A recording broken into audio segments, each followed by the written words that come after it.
Si vous êtes là, c'est que vous déclarez soit en TS aux frais réels, soit en BNC déclaration contrôlée. Parce que si vous êtes en TS déduction forfaitaire ou en micro BNC, vous n'êtes pas concerné puisque vous avez un abattement. Du coup, si jamais vous vous êtes trompé, je vous invite à cliquer sur le premier lien en description qui vous emmènera directement à la vidéo sur la TVA. On est bon? Maintenant qu'on est entre nous, on va s'intéresser à comment déclarer ses frais professionnels.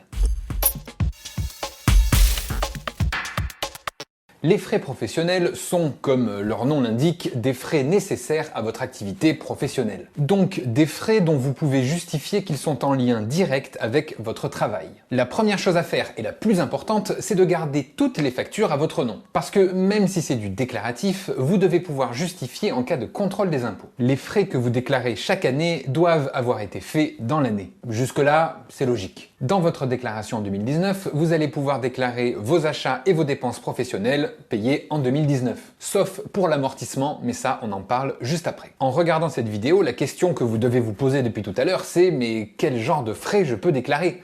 Et la réponse est plein de trucs. Déjà, les dépenses liées à votre logement si vous travaillez en totalité ou en partie de chez vous. Pour ça, il faut pouvoir justifier qu'une pièce entière ou qu'une partie de votre logement est affectée à l'usage exclusif de votre activité professionnelle en lien avec vos droits d'auteur. Si c'est le cas, il faut calculer la surface exclusivement occupée par votre activité professionnelle au prorata de votre logement. Par exemple, je suis peintre plasticien, j'ai un appartement de 70 mètres carrés et j'ai une pièce qui me sert exclusivement d'atelier et qui fait 14 mètres carrés. Et 14 pour 70, ça représente 20% de la surface. Une fois que vous avez votre prorata, ici 20%, vous pouvez déduire des frais professionnels. Par exemple, si vous êtes locataire, vous pourrez déduire 20% de votre loyer et 20% de vos charges. Électricité, chauffage, assurance, enfin bref, tout ce qui est lié à votre logement, quoi. Vous pouvez aussi déduire vos frais de déplacement professionnel, vos frais de restaurant, de communication téléphonique, ou encore le consommable. Par exemple, les cartouches d'encre, les cartes SD, tout ça. Et également les biens durables achetés dans l'année. Bref, tout ça tant que la valeur d'achat ne dépasse pas les 500 € hors taxe. Si la valeur d'achat dépasse ces 500 €, que ce soit pour un appareil photo, un ordinateur, etc.,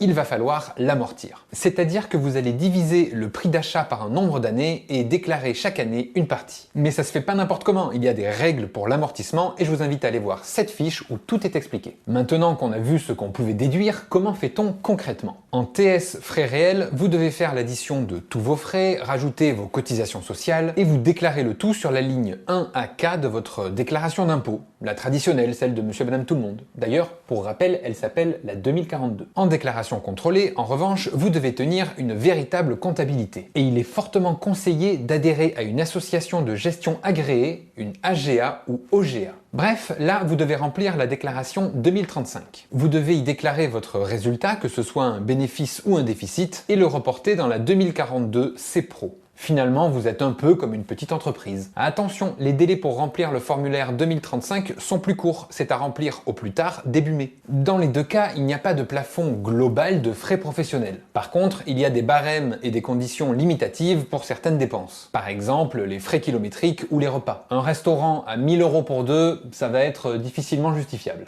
Là encore, je vous invite à lire la fiche juste ici où c'est beaucoup plus détaillé. Voilà, vous savez tout sur la déclaration de vos frais professionnels et maintenant je vous invite à cliquer juste ici pour la dernière vidéo et on va parler de la TVA.